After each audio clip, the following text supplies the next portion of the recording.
Hãy để mỗi lần tắm là một lần chăm sóc cho làn da của bạn với sữa tắm cá ngựa Our Turmeric Perfume Shower Gel, một sản phẩm từ nước Đức, được chiết xuất từ các loài hoa thiên nhiên, nhiều loại vitamin và protein. Sữa tắm cá ngựa không chỉ làm sạch da mà còn dưỡng ẩm, mang lại một làn da mịn màng, căng tràn sức sống. Với hương nước hoa quý phái lưu lại suốt 24 giờ, sản phẩm từ thương hiệu Our Turmeric đã chinh phục hàng triệu người dùng tại châu Âu. Tại Sydney, sản phẩm hiện đang được bán tại siêu thị Nam Phương ở Cabramatta và siêu thị Cycle ở Cali Heights. Để làm đại lý phân phối, xin liên lạc đài VTA qua số 0452 067 535. Cô gái không có răng bẩm sinh, giờ đây đã có nụ cười trọn vẹn, tất cả nhờ đôi bàn tay khéo léo của các bác sĩ tại Nha khoa Nhân Tâm. Nha khoa Nhân Tâm thành lập năm 1997 bởi tiến sĩ, bác sĩ Võ Văn Nhân, một giảng viên, diễn giả, nhà nghiên cứu lâm sàng với hơn 27 năm kinh nghiệm và hơn 30.000 ca cấy ghép implant thành công. Nha khoa Nhân Tâm tiên phong trong ứng dụng AI, robot và công nghệ mới, luôn tuân thủ các tiêu chuẩn về an toàn, nhanh chóng và chính xác. Mỗi khách hàng sẽ được điều trị riêng biệt bởi bộ dụng cụ được khử khuẩn theo đúng quy trình. Nha khoa Nhân Tâm lấy chữ tâm làm đầu, mỗi năm có hơn 200.000 khách hàng trong và ngoài nước đến điều trị. Liên hệ đặt hẹn trước để nhận quà tặng đặc biệt.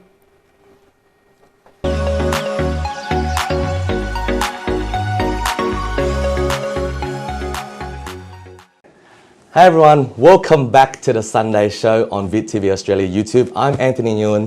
And I'm Ken Fan. And today we're going to do something a little bit different. Now, usually on Ken's show, he normally interviews people. Even myself, I get interviewed all the time. But today, I want to reverse it a little bit. Ken, how are you today? Good, thank you, Anthony. So today, you see that he take my job. He take my job. Right? He become a host, and I'm a guest. Okay. Yes. You make me nervous. Don't be. But look, you see, there is a generational gap between Ken and I would be more considered what they call millennials. Yeah. So kids that were born in the 90s. Yep. Yeah. And yeah. What about me? You would be considered a Gen Z, Gen Y. I'm born in 1970s. Okay, so late 1970s. You'll be a Gen Z. Gen Z. Yeah, so like mid to high age. Yeah. My parents would be baby boomer. Right. Yes. So we're going to go into all those generations for me anyways, just to highlight there is differences in thinking and way of life as well in each bracket, right? So for millennials, January is here. Have you ever heard of the term New Year's resolution, Ken? Never. Actually, never? Really? Oh, never. wow. Yeah. So New Year's resolution, I want to give an audience an example is, let's say, Anthony, I like to write goals in January on what I want to achieve for the year. So you make it at the New Year Eve? Or? For me, I normally write it about the 28, 29 of December. Okay. That day, I would review my goal for the year and I would write my goal for the coming year. So that's called New Year resolution? Correct. Okay. Yeah. That's a new term to me. That absolutely new because I don't think the Vietnamese culture had this one. Yes. Yeah, of course we wish people best of luck, best wishes for the new year. Yes. But personally, I don't have that habit. I don't know if any of my friends or people around me doing that. But by observing and from my understanding, that Vietnamese people don't have that habit or don't have that culture. Yeah. So when you say Vietnamese, would you mean more people your age group? Yep. Yeah, rather than I would say migrants, Vietnamese migrants. Understood. Yeah, my parents the same. And no such thing. Yeah, and back there to Vietnam, I don't think that the people in Vietnam doing that. Oh wow.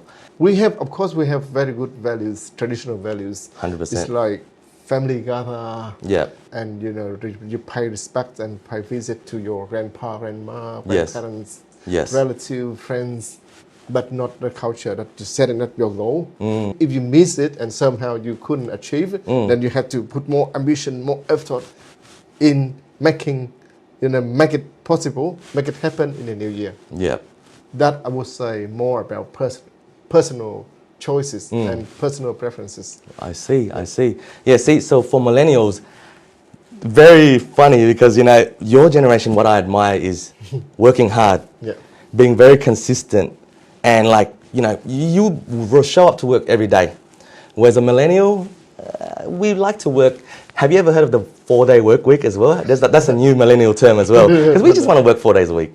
That's the new term that we are working with right now, trying to get the government, like my age group. Bro, to be honest, if you work like this, that style in my age, they call you lazy. 100%.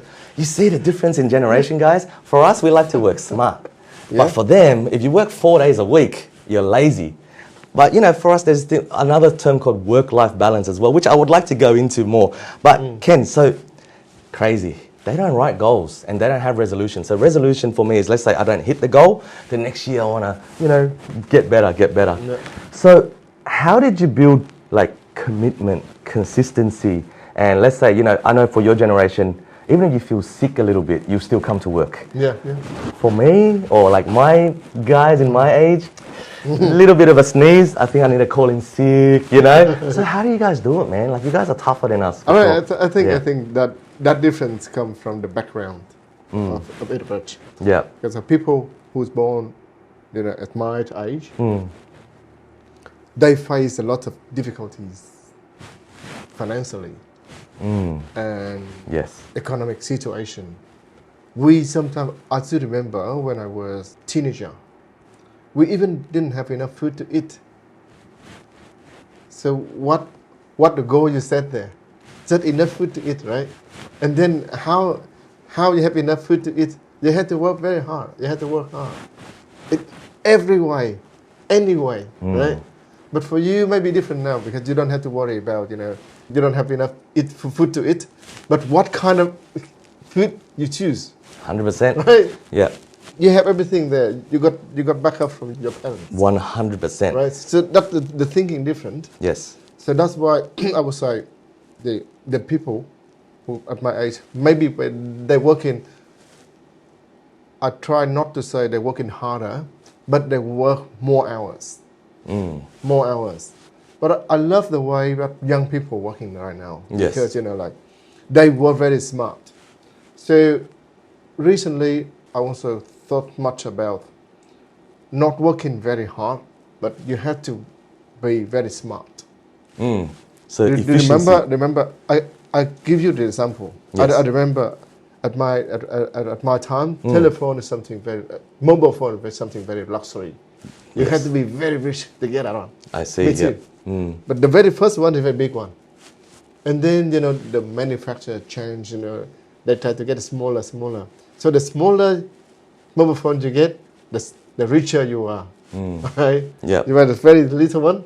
So they change the phone just in terms of the size. But there are not many functions in it. Because the small one cannot carry more functions. Right? But then the smartphones appear.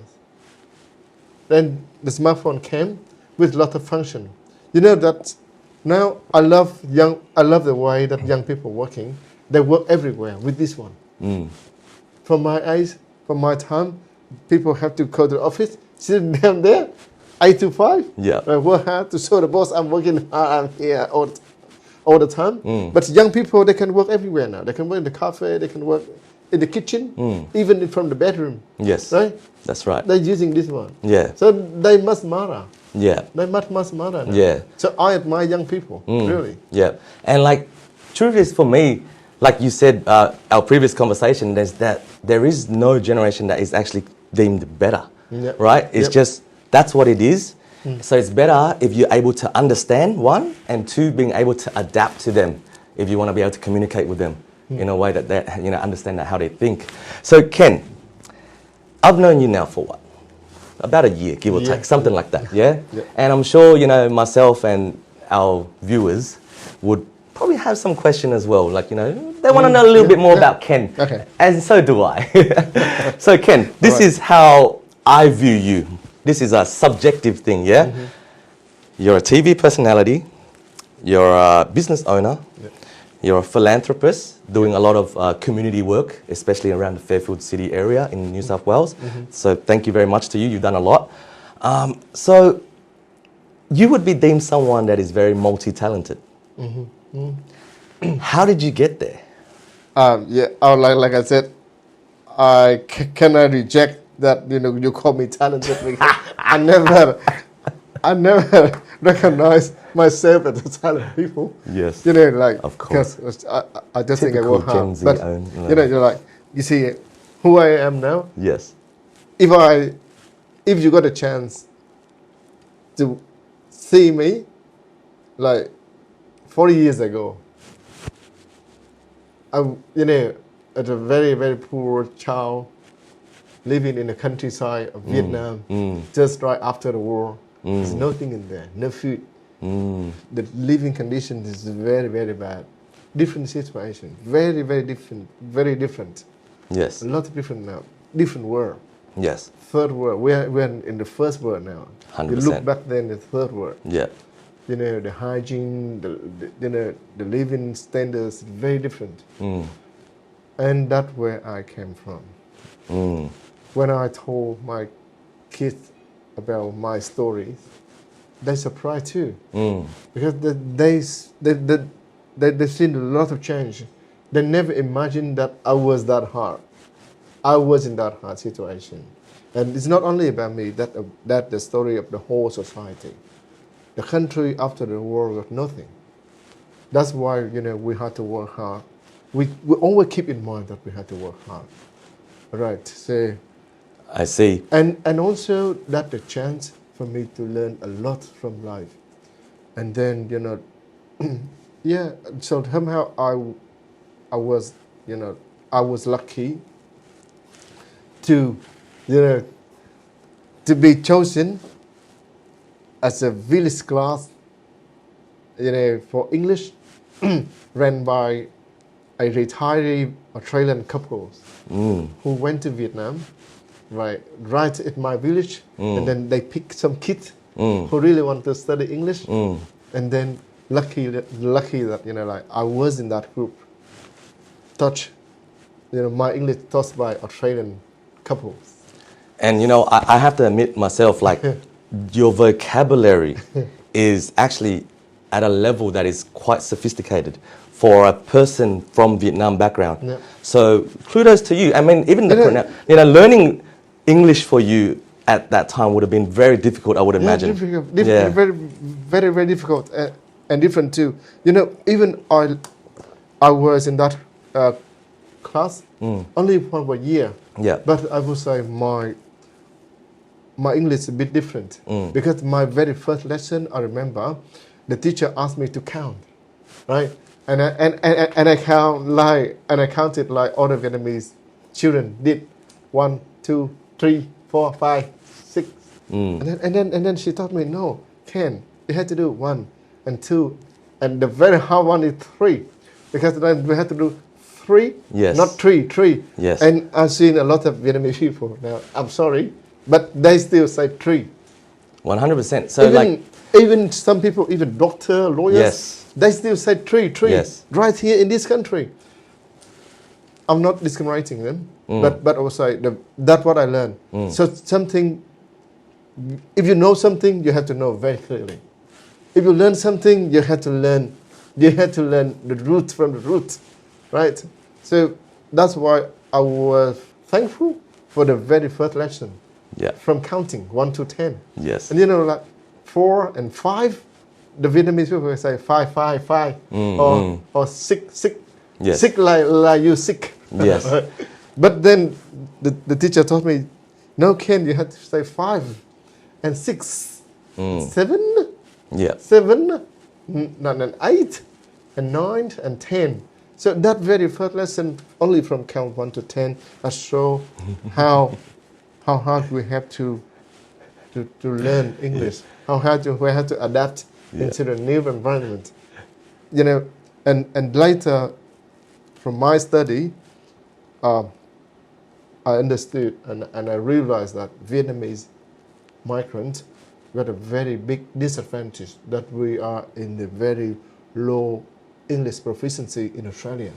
The Vietnamese people came here with very limited English, and compared to other peoples from the world, we are one of the very low English background. Yeah. But look, it show that how how endurable Vietnamese people is, because they have to work even harder than other people, right? Yes. Because your language is very limited.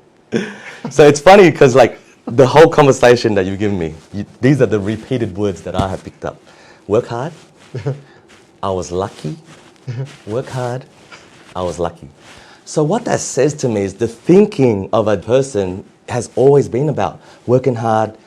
I'm lucky, it's not me, I'm not talented. So even when I said I thought he was multi-talented, straight away, no, that's not me.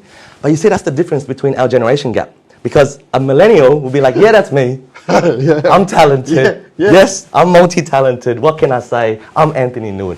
So do you see the difference in the way we think? I think because of morality, when the people at my age, they always keep in mind that what you learn is very little. What you know is very, very little compared to the whole world. Yes. So be humble, right? 100%. And also that's something about Asian culture too, because they don't emphasize personal contribution or personal achievement, but more about collective. Yeah. The more collectivism. Yeah, gotcha. Yeah. So Ken, I also want to know, what do you feel about these statements that I'm about to say? Study hard, get really good grades, go to university, therefore you are a good child. Yeah, that would say that a very classic, I would say classic and traditional educational values of many Vietnamese families. Because like I said, maybe because in the past they don't have many chance to go to uni. In the past, the literature of Vietnamese people are very low. So they think in order to be successful, you have to go to school. You have to go to uni. Right? Before, you just go to school first because not many universities in Vietnam at the time. So, but later, the economy opened and advanced and developed, then the more university. So that's why I think Vietnamese parents still push their children.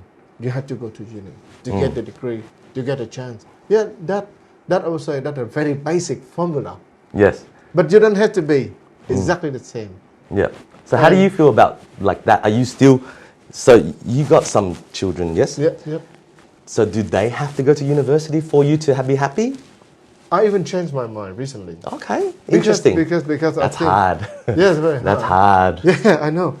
I know that even many Vietnamese families right here in Australia still pushing their children to go to uni, 100%. to achieve certificate, right? But for my personal life, certificate, degrees doesn't tell people who you are, right? Because if you work hard, you can obtain that one, right? You can achieve that, but you achieve that one. It's not guarantee. It's not a guarantee that you'll be successful. But for me, I think if you love your work, regardless of what you're doing, you'll be successful. Yes. If you love it, totally agree. You have to have passion with it. Totally agree. And that's one of the biggest words with my generation, millennials. It's all about passion. Or else you'll notice, people my age, we skip jobs a lot. We go from one job to the next to the next. It's a very common thing with my people. So when you find your passion, what you love to do, for me, I find that person very lucky because I think it's a very hard journey to find. Would you agree with that? Or for you guys, it was like, this is the way, I don't care how I feel. My generation likes feeling a lot. Are you guys more like, I don't care how I feel, this is my way, I'm going to get there by working hard no matter what? Is that more of what your generation would agree on? Yeah, I would say majority. Yeah. But then I would say we have to look back and see. Young people now, I would say they're very smart. Yeah. They're very smart. Maybe because of the gene, maybe because of the care they receive much more than before. Yeah. And also because the world is very very open to them. And they also explore the world themselves, their ways, not our ways. Yep. So you can't put your perception to them. Yes. So that different thing, and that I would say, I would love to see more Vietnamese parents changing their views a bit to support their children. He's very innovative because very hard for a parent to agree to not have a university, like especially for Asian culture. I know how hard it is. When I decided to stop university, the hardest conversation in my life today still, and trust me, I've sat in deals that are worth 20 million, you know, and I feel like speaking to my parent that I didn't want to go to university anymore was a harder conversation than me closing a $20 million deal. Okay. That's how I felt about it. Right. You know what? You know what? Yeah. That's funny. Until you see, if you're sick, you're easy to get a doctor. But it's very hard to get a plumber to fix your sink.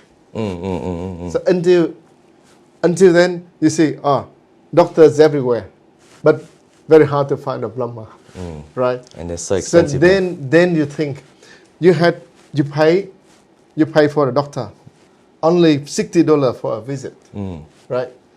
But you had to pay $250 for the plumber to come to your place to check.